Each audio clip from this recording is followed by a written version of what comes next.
Саламатсыздар, урматтуу теле көрүүчүлөр. Ош ТВ каналында эл сурасын программасы. Мен Фируза Ашымбаева алып барам. Биз бул программада коомдо болуп жаткан көйгөйлүү жана актуалдуу маселелерди алып чыгабыз. Бүгүн биз аймактарды өнүктүрүү жана санариптештирүү жылында Жош айыл өкмөтүндө кандай иштер аткарылды, канча планга коюлду эле, канчасына жетишти, дал ушул темасында сөз кылабыз. Эгерде сиздерде Жош айыл өкмөтү боюнча суроолоруңуздар болсо, биз 276-52 номуруна байланышып, ошондой эле биздин WhatsApp номурларда иштеп жатат. Суроо узатсаңыздар болот. Албетте бизге келген коноктор сиздерге жооп берет деген ишеничти айтайын. Бизде конокто Капар Тилебаев, Жош айыл өкмөтүнүн башчысы, ошондой эле Равшан Аширов, Жош айылдык кеңешинин төрагасынын орун басары. Саламатсыздарбы? Бүгүнкү биздин студияга куш келипсиздер. Алгач эле дароо ыраазычылык билгизейин. Атайын убактыңыздарды бөлүп келип бергениңиздерге ыраазычылык. Биз жогоруда айтып кеттик, быйыл президент Сооронбай Жээнбеков ушундай аймактарды өнүктүрүү жана өлкөнү санариптештирүү жылы деп жарыялаган. Дал ушул жылга байланыштуу учурда жерлерде, айылдарда, райондордо, шаарларда аябай көп иштер жүрүп жатат. Ошондуктан сиздер айылыңыздардын саны көп болгону менен көп ошон үчүн эл түз эфирде сиздердин ишиңиздерди уксун деп атайын түз эфирге чакырдык. Эми алгач эле аймактарды өнүктүрүү, санариптештирүүнүн жылынын алдында мен ошол Жош айыл өкмөтү боюнча сурайын. Жош айыл өкмөтүндө канча айыл карайт, анан калкынын саны канча, анан кайсыл айылдар? Жош айыл өкмөтү боюнча 13 айыл карайт. Калкынын саны 29192. Кожолуктун саны 5500. 13 айылдын биринчи биз большевик, Жош айыл өкмөтү большевик центр болуп эсептелет.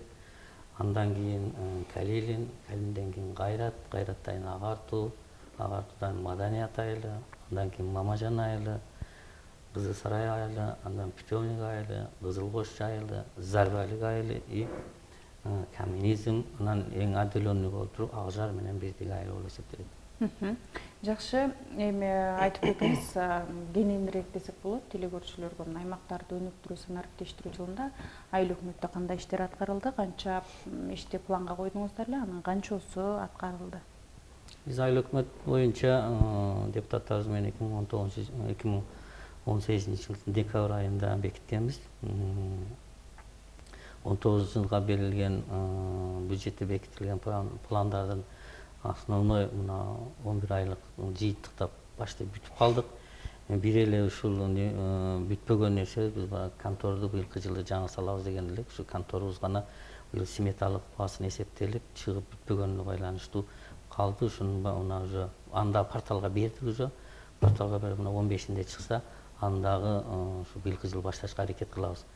Мисалы ушу биздин өзү 2019 жылы элдердин өзүнүн суроо жооптору боюнча, элдердин талаптары боюнча көчөлөрдү жарыктандыруу, тротуарларды, анан астына биздин элдин өзү немеси суроо талабы электролиниялардын баягы эскилиги жетип калгандыгы үчүн чубалгыларды, электр чубалгыларын ушу жардам бердик. Бирок элдин биздин ынтымакчылыктын бир белгиси эл. Мисалы биз талбасын алып берген болсок, зымын калган нерсесин эле өзү көтөрдү. Мисалы тротуардын биз сементин, шагылын дагы баягы керектүү шаймандарын алып берсек, калганын эл өзү көтөрүлүп, эл койду. Өздөрү ушундай сунуш чыгарды, биз да жардам берели айыл. Биз өзүбүз элге чыгып, өзүбүз элди айтып атабыз го, бизге мындай бюджет тартышта, мисалы ал эмне дейт, көпөң бир жагына тарсаң бир жагына жетпейт дегендей, ошо эл менен сүйлөшүп, элге барып, түшүндүрүү иштерин жүргүзүп, мечиттерге барып, аксакалдарга айтып, ушунун негизинде баягы ушул ишке ачты да. Бир эле нерсе, мына жаштардын өзүнүн инициативасы менен көтөрүп туруп, Зарбалык айылында мини футболный бүтүрдүк. Мини футболныйдын баягы полигин гана биз алып бердик 650 миңге. 900 миңден ашык жаштар өздөрү топтоп туруп калганын бүт станокко бүтүрүштү. Жаштар дегенде ким булар ошондой? Айылдын жаштары. Айылдын жаштары мындайда баягы жеке ишкерлерби? Жок, баягы мындайда айылдын жаштары поколение болуп туруп, 92 жылкы, 93 жылкы, 95 жылкы да ушу балдар поколение болуп туруп акча топтошуп бүтүрүштү. Ошо бүгүнкү күндө мына Кызыл Кош айылында дагы ушундай инициативаны көтөрүп, Кызыл Коштун айылынын жаштары чакырдык, бардык, ошол жерде чечтик. бүгүнкү күндө азыр фундаментин коюп, шакылын төгүп, сеткаларды тартып атышат. 2020 жылдын бюджетине киргизип туруп, биз баягы мини футболнун газонун алып беребиз. Жакшы. Бул темасына да кенен токтолобуз. Азыр мен Равшан мырзага суроо берсем, мына сиз Жош айыл өкмөтү боюнча жалгыз өзүңүз келдиңиз, депутаттардын атынан негизи канча депутат барсыздар, анан кийин айылдагы депутаттар ошо эл менен жолугушуп турасыздарбы? Эгер эл менен жолугушсаңыздар, эл негизи эле кандай көйгөйлөрдү сиздерге айтат? Ушу чечип бериңиздер деген эл арасында аябай көйгөйлөр көп да негизи. Саламатсыздарбы? Негизинен биздин округ чоң болгондуктан бизде депутаттын саны 31. Анан биз жылыга жанагы бюджеттик угулду жасайбыз. Бюджет талкуулап, эл менен элге кандай көйгөйлөрү бар, ошо көйгөйлөр маселелерди чечиш максатында эл менен ар айылга барып, ошол ар бир айылдын өзүнүн шайланып келген депутаттары менен биргеликте элдик жыйын өтөбүз. Ошол жерде элдин көйгөйлөрүн угуп, ошого карап эң орчундууларын гана ошол бюджетте карап, ошол маселелерди чечиштин үстүнөн иштейбиз негизи. Эми эл баягы эл өкүлүн эл шайлайт, анан эл өкүлү элге иш кылат да. Анан элдин көйгөйүн угуп, мисалы быйылкы жылды эле айталы, мурунку жылдардын көбүнчө кандай көйгөйлөргө токтолушту эл? Мисалы элде кандай көйгөйлөр көбүрөөк экен? Негизинен өзүңүздөр билесиздер, жол маселеси.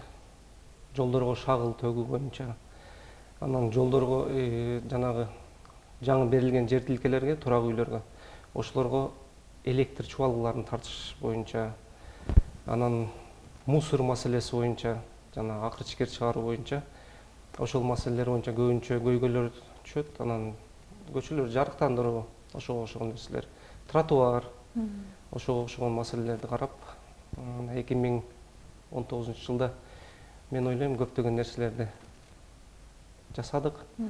Өкмөт менен биргеликте тротуар жасадык. Азыр мына буйруса мусор акыр чекер чыгаруучу машинабыз чечилди. Азыр уже айылдардан алып баштап атат. Ошого окшогон маселелерди карап, тротуарларды жасадык, жолдорду жарыктандырды. Плюс ошол жаңы көчөлөргө шагылдар төшөлүп, чубалгылар тартылып алынып берилди. Анын ичинде элдин да салымы болду. Столбасыны айыл өкмөтү алып берген болсо, чубалгыларыны элдердин өзүнүн салымы менен алган нерселер болду ошондо. Жакшы, азыр көбүнчө ошол эл тарабынан жасалган иштерди айтып кеттиңиздер да. Эми айыл өкмөттүн өзүнүн бюджети канча? Анан ошо бюджеттен эмне иш кыласыздар? Эмнелерди бүтүрөсүздөр? Айыл өкмөттүн бюджети 35 миллион. 35 миллондон основной бул айылга 6 миллион кетет. Баягы бизде 35 штат бар. Андан кийин биз основной мектептин көмүрүн, светин биз көтөрөбүз. 1,5 миллион көмүргө кетет, 2 миллиондон ашык светке кетет. Неденде бизде 5 эле мектеп баягы көмүр менен жагылат, калган бүт электрический. Андан тышкары Жалпы канча мектеп бар ошондо? 14 мектеп бар. 14 мектеп бар. Бир глухонемой деген немебиз бар, бир училищебиз менен 59-15 бизде бир училище бар. Андан кийин мына детсадтарга, детсадтардын питаниясына беребиз. 1,5 миллион, 2 миллионго жакын питанияга беребиз. Баягы бизде азыр 10 детсад бар. Анын ичинен 3-өө, 4-өө баягы үйлөрдө, жеке менчик үйлөргө ачылган. Биз арендасын төлөп беребиз анынчы. Дагы? Социалдык объектлерди курууга бюджетиңиздер жетпейби? Социалдык объекти курууга жетет. Былтыркы жылы, мисалы, былтыркы жылы коммунизм айылына ФАПты курганбыз, былтыркы жылы. Быйылкы жылы, былтыркы Кызыл Кош айылындагы ФАПты бүтүргөнбүз. Быйылкы жылы биз основной өкмөттүн зданиясы эскилиги жеткенден биз депутаттарга салып, остаточный сумманы биз конторго койгонбуз да. Ошондуктан мисалы азыр бүгүнкү күндө ушу эгер контор ушул эскилиги жетип калган да. Ошон үчүн контролго койгонбуз. Мектептериңиздер канча, ошо 13 мектеп дедсизби? 14 мектеп. 14 мектеп болсо бардыгы эле жакшыбы же аварийный состав, аварийный 2 мектебиз бар. 3 мектебиз бар эле. Биздин 1 мектебиз Маданият мектеби быйылкы жылы тендерден өтүп жакында. Уже араб мамлекетинен келген 43 мектептин ичинен бирөөнө кирди, тендерден өттү. Азыр Зарбайлык мектебинен бүтөнлүк мектебиз бар, эң аварийный состояниеда. Эң оор Зарбайлык мектеби эмне дегенде балдар ушундай 3 смена менен окуйт. Бүтөнлүк мектебинде 2 смена. Бул эскиден баягы ашар жол менен бүткөн мектептер. Мун десат болгон экен, ушу десатынан мектеп кылып коюшкан. Бирок аябай тар.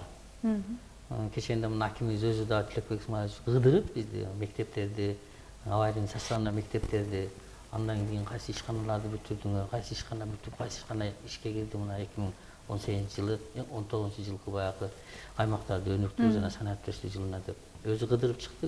Бир апта болуп калды, кыдырып чыкканда көрүп чыкты. Санариптештирүү жылында мектептерде кандай өзгөрүүлөр болду?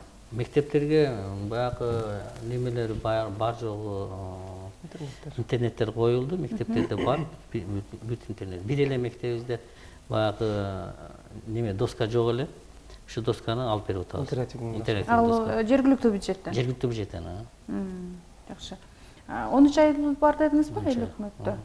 Ошондо жалпы канча тургун бар дедиңиз? 29.192 тургун бар. 5500 кожолук бар. Мына бюджетти сиздер эл өкүлдөрү, депутаттар көзөмөлдөп турасыздар да.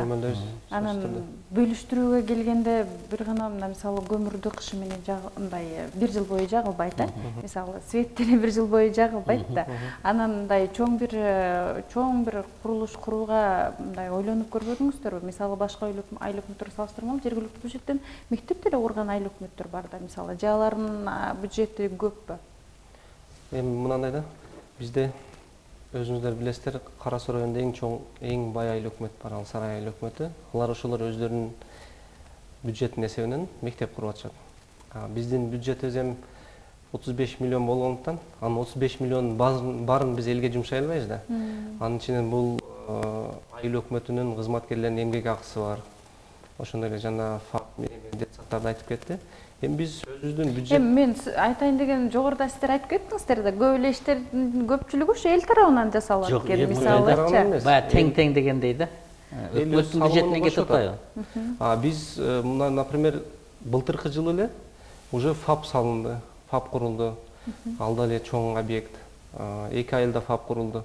Ошого окшогон нерселер аткарылып атат. Ошондо бардык айылда жарыктандырылды десек болобу же жарыктандырылбаган дагы айылдар барбы? Бардык айылдарда жарыктандырып ар бир көчөдө жарыктандыруу коюлган. Сиз айыл өкмөт башчысы болуп келгениңизге канча жыл болду? Мен 2015 мурунку өкмөтүбүз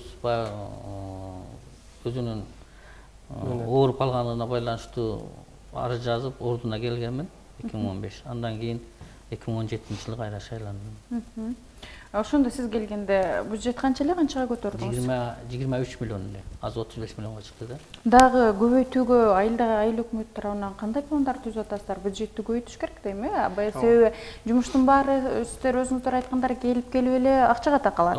Көбөйтүү боюнча кандай пландар бар бюджетте? Биз көбөйтүү боюнча кече жакында эле бир балдар менен сүйлөшкөнбүз. Баягы бизде бизнес кылган балдар, ал жак бул жакта иштеген балдар бар. Ошо эгер мүмкүнчүлүк болсо, азыр ушунун үстүндө иштеп атабыз. Эгер мүмкүнчүлүк болсо, ошо балдарды өзүбүзгө учетко коюп, ошолордун сатып алуудан түшкөн акчасын биз өзүбүзгө түшүрөлү деген ойлорубуз бар азыр. Ушунун үстүндө иштеп атабыз азыр. Мен замын кеңеш бирүүчү азыр ушунун үстүндө иштеп атат. Инвестиция тартуу боюнча канча, мисалы быйыл канча тартып? Быйылкы жылы ички инвестициябыз биздики 15 миллион ички. Тышкы инвестициядан 1 миллион 600 миң арес менен баягы жайлоо жайыттарды жакшыртуу боюнча көпүрөнү бүтүрдүк. Жакын күндө тапшырабыз, уже бүттү деп. Жош айыл өкмөтү боюнча бүгүн сөз кылып жатабыз. Аймактарды өнүктүрүү жана санариптештирүү жылында Жош айыл өкмөтүндө кандай иштер аткарылды деп. Эгер сиздерде Жош айыл өкмөтү боюнча сурооңуздар болсо, биздин 276-52 номурга байланышка чыгып, ошондой эле WhatsApp номурларда иштеп жатат. SMS аркылуу суроо uzatсаңыздар болот. Бизге WhatsApp номурларга суроолор келип жатат. Саламатсыздарбы? Сууга суу маселеси качан чечип бересиздер? Элдин баары кыйналды го, суу жок, большевик айылы суудан абдан кыйналдык дейт. Билем быйылкы жылы эң хвостовый час Большевик айылы, Питойник айылы, Маданият айылы, Кызыл Кош айылы аябай оор. Оор суу боюнча эмнеге дегенде хвостовый час болгондуктан быйылкы жылы действительно эл кыйналышы. Биз азыр эгер буну чечиш үчүн былтыркы жылы бул каналдарды азыраак чаптырып калдык былтыркы жылы. Быйыл мураптар менен кошо жүрүп, мына азыркы эми жетекчи Султанназ спасы болуп, азыр бухгалтер дагы башка болду. Бунун үстүнөн иштеп атат азыр. Эгер бир жагы мындай да каналдарды камыш басып кеткен аябай эле. Быйылкы жылы ошо баягы Убам каналын чаптырабыз быйылкы жылы. Камыш басып кеткен. Андан кийин жогоруда Кайрат айылы менен Ак Артуу айыл деген бар. Аны эки эгин кылат, эки түшүм алышат. Большевик айылы бир түшүм да кала албайт да. Бул жерде ошол быйылкы жылы өчүрүүнүстү кылдык, өчүрүп бир апта силер ичсеңер, бир апта булар ичсин деп. Эл экен баягы дарбазаларды ачып жүрүп, дарбазаларды бузуп жүрүп, быйыл мураптар менен баары менен биз кошо жүрдүк өзү. Качан чечилет эми бул эми? Кудай кааласа быйылкы жылды каналды чапсак, андан кийин мына Маданият айылына, Маданияттан баягы Учкун деген жерден суу алып түшө турган болсок, ал маселени чечсек, ушу Питойник менен Кызыл Кошчу неменики калат, Большевиктики. Оор маселе бир, действительно. Муну чечишке мына быйылкы каналдарды чаптырып берсек, суну Кудай кааласа жеткиребиз деген ойдобуз. Жакшы. Равшан мырза, эл өкүлү катары айтсаңыз, негизи элдерге чек бөлүү, жер берүү боюнча кандай иштер жүрүп жатат? Алар жерге муктаж да, негизи? Негизинен бизде Жош айыл өкмөтүндө 2008-жылы акыркы жолу трансформация болуп келген, 35 гектар жер. Ошондон бери жер участоктор бериле элек. Бүгүнкү күндө 2013 жылы биз сессияда бул маселени карап, чечим чыгарып бергенбиз. Ошол чечимдин аткарылбастан калып кетип, мына бүгүнкү күндө азыр жаңыдан чечимге өзгөртүү киргизип туруп, трансформация маселеси боюнча иш алып барылып атат. Азыр райондук мамлекеттик администрациясынын токтому даярдалып, уже бүгүнкү күндө чыгайын деп калды. Ошол токтом чыгып келгенден кийин уже жогору жакка правительствого барат, Кыргыз мамлекетине. Ошол мамлекетинен барып, андан кийин токтом трансформацияга чечилип келсе, ошондо жер участоктор биз ойлойбуз, эми келерки 2020-жылга жер участоктор берилет деген ойдобуз. Анткени бул жакта аябай көп чек берилбей жатат, чекке муктажбы дегендер суроолор көп экен да. Бул боюнча мен жооп берейин. Чек маселеси боюнча биз 2016-жылы баштаганбыз. 2016-жылы документти даярдап 102 гектарга даярдап правительствого жеткенде таштак жайыт жериңе 48 гектар жерди муну алып койсоңар, буну рай администрациясы бүтүрөт дегенден аны алып 54 гектарга даярдап, 54 гектар правительствого жетип, правительствого киргенден өкмөттө, Кыргыз өкмөтүнө, Министерство юстициядан өтүп, 12 министрликтен, 8 агентстводон өтүп киргизгенден кийин ортодо полоскос пайда болуп калды деп туруп, кайра кайтарган.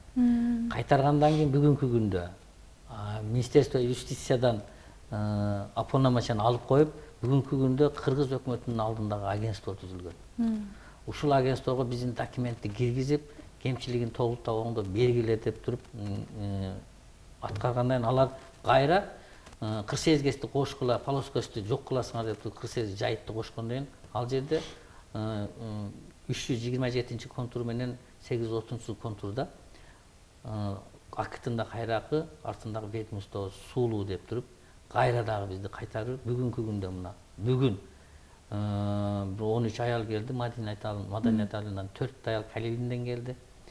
Администрацияга чейин барып, мына бүгүн зам акимдин сөзүн алып, бир аптада бүтүрүп чыгарып берем деп, правительствого жеткиребиз деп бүгүн сөзүн алдык. Кудай кааласа азыр бизде жогоруда биздин төраганын замы азыр айтып кетти. Биз 2020-жылга чейин 2019 бүтүрүп калайлы деп атабыз. Мунун үстүндө биз депутат Искендер Исмаиловичке дагы кайрылганбыз. Искендер Исмаилович дагы эң көйгөйлүү маселе деп бир кайрылып, Искендер Исмаилович дагы өзү жардам берип атат азыр бүгүнкү күндө. Эгер Кудай насип кылып калса, Алла насип кылган болсо, биз 19-20га бүтүрүп алабыз. Жакшы, демек элдерди сүйүндүрүп койсок болот экен да? Бирок бир ай азыр аралыгында 17 гектар менен 15 гектар алынып кетип атат. 69 гектар, 70 гектар жерге гана даярданып атат. Полифтеп калган үчүн. Эми ал болсо деле жакшы да. Биздин айыл Будалыкта дейт, мектеп өтө эле кичинекей, окуучулардын саны көбөйүп баратат. 3 смена болуп балдар окуп караңгыда келип атышат дейт. Мектеп көйгөйү чечилеби дейт. Будалык дейт. Будалык деген жок бизде айыл. Сиздерге карабайт экен да? Кечиресиздер. Сиздер жылына канча жолу сессия өткөрүп турасыздар? 4 жолу. Анан кезек сессиялар болуп калат. Ар кварталда өзүнүн сессиясы болот. Ошол сессияда мисалы айылда көбүнчө кандай көйгөйлөр айтылат? Негизи эле Жош айыл өкмөтүндө көп жылдан бери чечилбей келген кандай көйгөйлөр бар? Эң эле оор көйгөй бизде азыр ошо жер маселеси. Анан суу катуу маселеси. Основной биздин эл дыйканчылык менен, анан мал чарбасы менен иш кылышат да көбүнчө эле. Ошон үчүн эң оор көйгөй биздин баягы дыйкандар бир жыл эгип, ошол эгиндин түшүмү менен бала чаганы багат да. Эң оор көйгөй агын суу маселеси. Ушу агын суу болгондо да Большевик, Путевник, Кызыл Кошчу, Маданият айылдарында. Эң оор маселе баягы 2018 жылы берилбеген чек ошол жылда токтогон экен, 2008 жылга чейин. Бүгүнкүгө чейин 2008 жылы 11-дө бүткөн балдар, 11-дө бүткөн балдар азыр 2-3 бала болуп калды. Бирөөдө 2-ден 3-төн. Азыр бизде биздин өкмөттө азыр 4000ден ашуун баягы арызданушчулардын арыздары катталып турат. Биз аны сайтка чыгардык, сайтка койгула деди, бүт баары сайтка чыгарып, бүт баарын даярдадык. Эгер азыр бизде эле ушуну тез бүтүрүп берет деген ошо эң оор көйгөй. Мектептерден болсо эң оор Маданият, Зарвалик, Путевник. Маданият мектеби баягы араб мамлекетинин 43 мектебинин ичине Маданият мектеби кирип калып, ошо депутат өзү киришип, ошо кирип калып, азыр уже порталдан немеден өттү, тендерден. Азыр эми экинчи очередте Зарвалик мектеби отурат. Эгер баягы Будалык деп адаштырылса, Зарвалик мектебинде 3 смена менен окуйт. Аябай тар. Кечээ мына где-то 1 апта болду, акимибиз өзү дагы барып көрдү. Путевник мектебин дагы көрдү, аварийный состояниеда оор акыбал. Ал эми качан Бүгүнкү күндө алардын документациясы бүт баары жөө бүткөн. Жер дагы мурун баягы жер болбосо неме курулбайт дегенде, жери дагы баары таяк. Эми азыр республикалык бюджеттен бөлүнбөй жатат. Республикалык бюджеттен баягы бүтпөгөн мектептер, толук бүтпөгөн мектептерди бүтүрөсүңөр деп биздин быйылкы жылы Сматов мектебинин курулушу 6 жыл дегенде аякта быйыл тапшырылды. Мына быйылкы жылы Калилинде Сматов мектеби тапшырылды. Ошол мектеп тапшырылды. Эми 2020 өткөндө депутаттар келгенде суроо бергенибизде 2020 жылга силердики турат старт немеде титульный листте кирет деген сөзүн берген. Кудай калса аракет кылабыз алга дагы депутатыбызга барабыз. Аябай көп суроолор келип жатат да, анан көпчүлүгү анан канал маселеси боюнча бизде казылбай жатат. Аябай кыйналдык элдер, эмнеге казылбайт, биздики тазаланбайт деген суроолорду берип жатышат да. Сиз жогоруда жооп бердиңиз го. Ооба. Суу маселеси чечилбейт деп кененирээк жооп бериңизчи. Таза суу маселеси дейт. Негизи эле таза суу маселеси жетиштүүбү? Таза суу маселеси бизде азыр эң оор бир эле мынабу Большевик айылынын баягы Теплица менен Малканада. Калган айылдарда мисалы таза суу баягы убакыт сааты менен берилет. Маданият айылында убакыт сааты жок берилет. Ак Жар айылында убакыт сааты жок берилет. Калган айылда баары сааты менен берилет. Жакшы.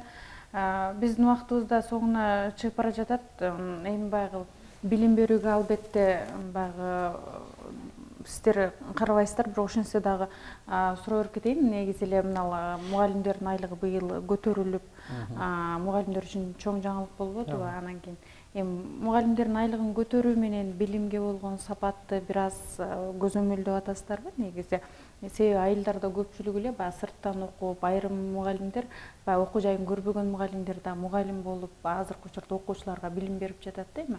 Сиз эми өзүңүз эл өкүлү катары айтсаңыз, ушундай мугалимдер сиздерде да барбы? Эми бул маселе боюнча биз албетте көңүл бурабыз. Мектептерибизге барып, ошол жерде мугалимдердин көйгөйлөрүн угуп, анан негизинен эми булардын негизи жанагы бул маселени жоюу боюнча иштер жүрүп жатабы дегеним да. эми бул маселени жоюу боюнча иштер негизинен бул эми районго караган үчүн биз андай көп вникать эте бербейбиз, бийлигишип. Жанагы мектептин имаратынын жана абалдары боюнча биз ошол боюнча жардам маселелерин биз берип чечүүгө жардам берип атабыз. Балким баягы эл менен жолугушууда балким ушундай балдарынын билим сапаты боюнча дагы суроо берип калабы деп жатам да эми. Эми андай суроолор келип бүгүнкү күнгө дейин боло элек, чындыгын айтыш керек. Бүгүнкү күнгө боло элек. Демек билим сапаты жакшы эле экен деп Жакшы эле. болот. Бизде билим сапаты жакшы, ОРТдан дагы жакшы балдарды алып атышат.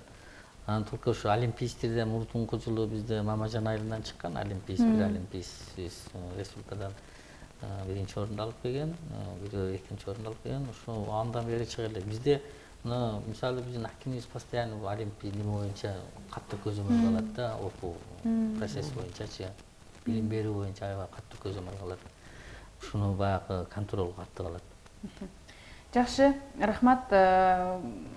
Бул жакта чындап аябай көп суроолор келди, көбүнчө окшош суроолор экен. Суу анан баягы чек маселеси боюнча экен. Сөзсүз түрдө бул маселелер да чечилет деген жакшы ниет менен биз программабызды жыйынтыктайбыз. Дагы бир жолу келип бергениңиздер үчүн рахмат. Ишиңиздерге ийгилик каалайм. Урматтуу телекөрүүчүлөр, Эл сурасын программасы соңуна чыкты. Кийинки программадан көрүшкөнгө чейин саламатта калыңыздар.